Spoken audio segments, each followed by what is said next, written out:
الحمدللہ فضائل و مناقب اہل بیت پر ہم سب مسلمانوں کا اتفاق ہے، اور بعض روشن فکر خوش فکر دوستوں کا خیال یہ ہے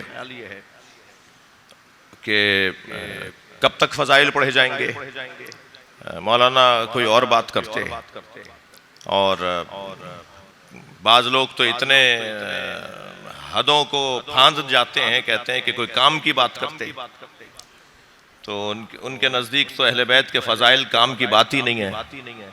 تو ایسے بھی آپ ہی کے درمیان لوگ ہیں، میرے ہی قبیلے میں، یعنی ہمارے ہی درمیان کچھ ایسے لوگ ہیں، تو بہرحال ان کا بھی مجھے خیال کرنا ہے کہ ان کی کونسلنگ بھی کرنی ہے۔ صلوات پڑھ لیں ذرا محمد والمہ۔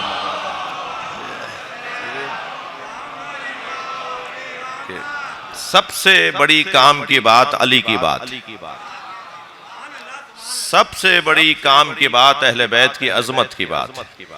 ہم سب پیدائشی طور پر کچھ کمزوریاں لے کر آئے ہیں، میں آپ کی اور اپنی بات کر رہا ہوں۔ وہ اللہ جس نے ہمیں احسن الخالقین ہمیں بنانے کے بعد، بعض لوگوں کا گمان ہے کہ ہمیں بنانے کے بعد وہ احسن الخالقین ہوا ہے، بعض لوگوں کو خیال ہے کہ وہ ہمیں بنانے کے بعد، یعنی ہم وہ انسان ہیں جن کو وہ بنانے کے بعد کہہ رہا ہے کہ وہ احسن الخالقین ہے۔ اس بحث میں عرفانی گفتگو میں بہت دیر طالب علمانہ انداز سے رہ سکتا ہوں، اس گفتگو کو ایک جملے میں اگر مکمل کر دوں تو زیادہ بہتر ہوگا، تاکہ میں اپنے اصلی مضمون پہ آ جاؤں۔ بعض لوگوں کا خیال ہے کہ اللہ جو کہہ رہا ہے تبارک اللہ احسن الخالقین، مبارک ہو تجھے، بابرکت ہے وہ ذات، مبارک ہو تجھے، اللہ مبارکباد دے رہا ہے اپنے آپ کو کہ تو بہترین مخلوق کا بنانے والا ہو گیا۔ تو یہ انسان ذرا ٹیڑھا ٹیڑھا ہو کر کہتا ہے جی ہم ہیں وہ جنہیں بنانے کے بعد اللہ نے کہا کہ تو بہترین مخلوق کا بنانے والا ہو گیا۔ جی وہ ہم ہیں جن کے لیے خود اللہ ہی کہہ رہا ہے ہیا کل حجارہ او اشد قسوۃ، یہ پتھر ہیں بلکہ پتھروں سے زیادہ سخت ہیں۔ یہ وہی ٹیڑھا ہو کے بات کر رہا ہے کہ ہم ہی تو ہیں جن کو بنانے کے بعد اس نے کہا کہ اپنے آپ کو کہا کہ تو بہترین مخلوق کا بنانے والا ہو گیا۔ اسی انسان کے لیے اللہ کہہ رہا ہے ہیا شیاطین الانس والجن، یہ جنی اور انسی شیطان ہیں۔ اچھا یہی تو وہ صاحب ہیں جو اپنے آپ کو سمجھ رہے ہیں کہ مجھے ہی بنانے کے بعد اللہ نے کہا تھا کہ تو سب سے اچھا مخلوق کا بنانے والا ہو گیا، جس کے لیے اللہ کہہ رہا ہے اولئک کالانعام بل ھم اضل، یہ جانور ہیں، جانوروں سے پستر ہیں۔ جی یہ انسان، یہ جو اپنے آپ کو سمجھ رہا ہے کہ مجھے اللہ نے بنانے کے بعد اپنے آپ کو مبارکباد دی ہے، یہ وہی انسان ہے جسے مولا کائنات فرما رہے ہیں کہ میتیں دو طرح کی ہوتی ہیں، کچھ افقی میتیں ہیں، افقی میتیں، افق لیٹی ہوئی میتیں، کچھ افقی میتیں ہیں، کچھ عمودی میتیں ہیں، کچھ لیٹے ہوئے جنازے ہیں، کچھ کھڑے ہوئے جنازے ہیں۔ مولا علی اسی انسان کے لیے کہہ رہے ہیں کہ کچھ چلتے پھرتے جنازے ہیں، کچھ لیٹے ہوئے جنازے ہیں۔ علی ہر چلتے پھرتے کو زندہ ماننے کو تیار نہیں ہے۔ بھائی صلوات پڑھ لیں نبی کی ذات پر۔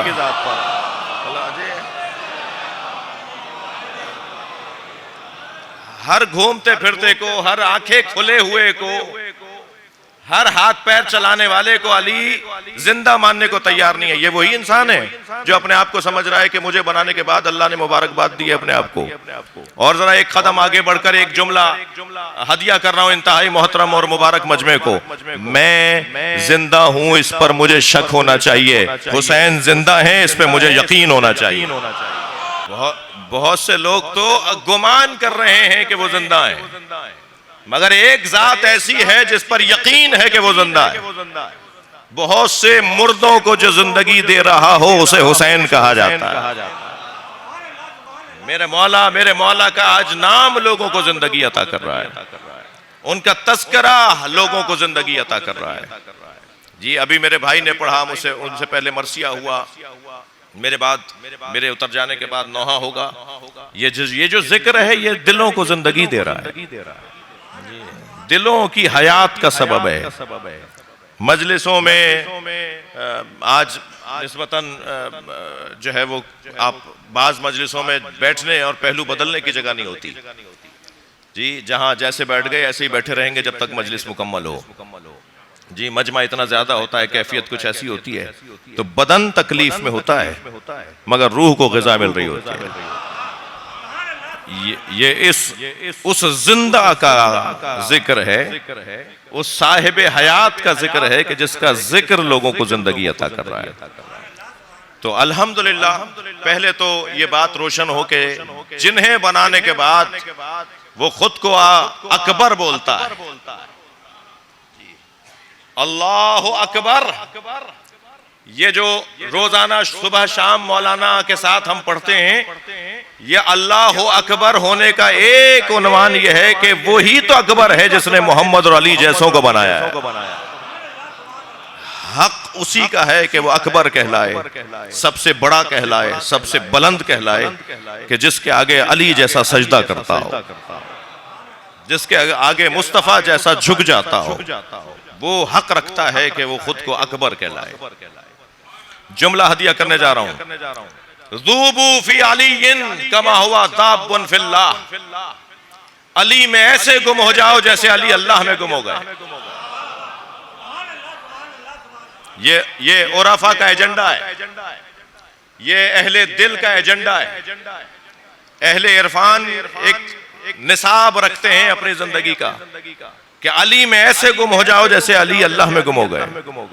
آپ دودھ کا بھرا گلاس تصور کیجئے، اس میں ایک سکہ ڈال دیجئے اور پھر سکے سے پوچھئے کہ تمہیں دائیں بائیں آگے پیچھے اوپر نیچے کیا نظر آ رہا ہے، تو وہ جواب دے گا دودھ دودھ دودھ دودھ ہی دودھ، اسے دودھ کے علاوہ کچھ اور نظر نہیں آ رہا۔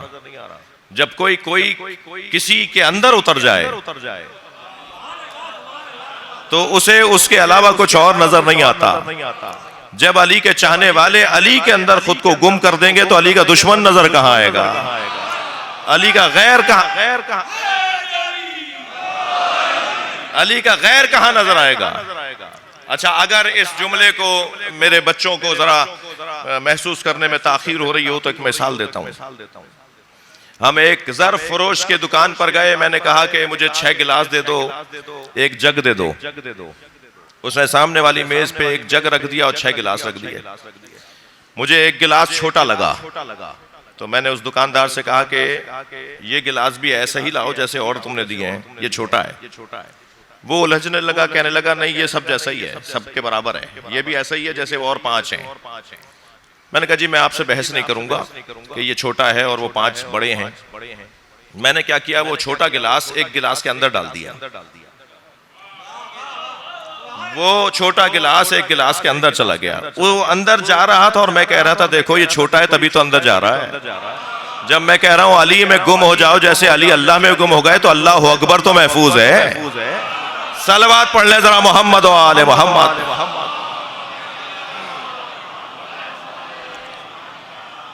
اس سے بہتر اور بلند صلوات۔